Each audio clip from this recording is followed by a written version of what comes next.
গত শনিবার Indian super লিগের হোম ম্যাচে খেলতে নেমেছিল কেরালা ব্লাস্টার্স, যেখানে তাদের লড়াই করতে হয়েছিল জোসে মলিনার মোহনবাগান সুপার জায়ান্টের সঙ্গে। ঘরের মাঠে ম্যাচ থাকায় এদিন প্রথম থেকেই যথেষ্ট আক্রমণাত্মক মেজাজে দেখা গিয়েছিল আদ্রিয়ান লুনাদের, যার ফলে অনায়াসেই বেশ কয়েকবার গোলের সুযোগ তৈরি করে নিয়েছিল দক্ষিণের এই ফুটবল ক্লাব।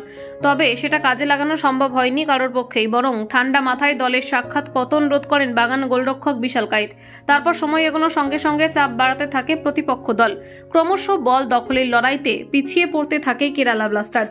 তারপর সুযোগ বুঝেই পাল্টা আক্রমণে উঠে আসে সবুজ মেরুন ব্রিগেড। তারপর দ্বিতীয় কোয়ার্টারের শেষের দিকে প্রতিপক্ষের ডিফেন্ডারদের টেক্কা দিয়ে বল গোলে ঠেলে দেন অজি বিশ্বকাপার জেমি ম্যাকলারেন, যার ফলে অনায়াসে এগিয়ে যায় মোহনবাগান সুপার জায়ান্ট।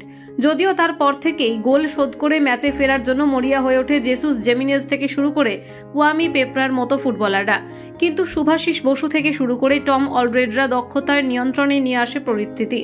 বরং প্রথমার্ধের শেষে দ্বিতীয় গোল তুলে নেন জেমি ম্যাকলারেন। এবারের মরশুমের শুরুটা খুব একটা ভালো না হলেও সময়ের সঙ্গে সঙ্গে দুরন্ত ছন্দে ধরা দিতে শুরু করেন এই বিদেশি ফুটবলার। গত পাঞ্জাব ম্যাচের পর এবার সেই ধারা বজায় থাকলো কেরালা ব্লাস্টার্সের ম্যাচে। সেই নিয়ে যথেষ্ট খুশি আপামর বাগান জনতা। পাশাপাশি দলের রক্ষণভাগের অন্যতম স্তম্ভ আলবার্তো রদ্রিগেজের গোল নিঃসন্দেহে বাড়তি পাওনা ছিল সবুজ মেরুনের কাছে।